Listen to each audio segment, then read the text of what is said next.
अस्सलाम वालेकुम रहमतुल्लाहि व बरकातुहू। सरफराज अहमद को क्या ऐसा करना चाहिए अगले आने वाले पीएसएल के मैचेस में? क्या सरफराज अहमद को कोयटा की टीम से कप्तानी से भी हटा देना चाहिए या नहीं? यस और नो की सूरत में आप लोग अभी कभी बता सकते हैं।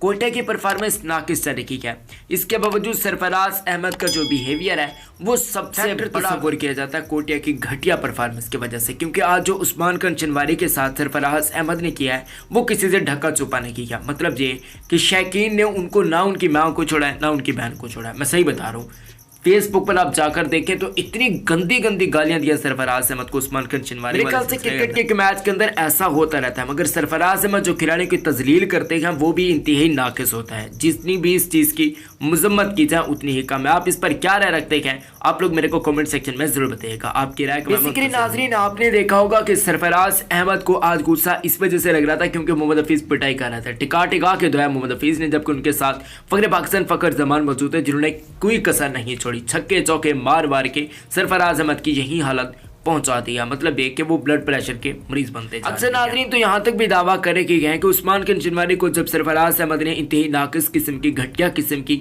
इंतही मतलब मायूब किस्म की गालियां दी हैं, उसके बावजूद वो ग्राउंड के अंदर नजर भी नहीं है। वैसे तो कोयटा की कोई टीम भी नजर नहीं आ रही थी क्योंकि ऐसा लग रहा था कि लाहौर कलंदर्स का ही दिन है और लाहौर कलंदर वाले ही एक दूसरे को कहने करार किया। बहरहाल जी, सरफराज को ऐसा नहीं करना।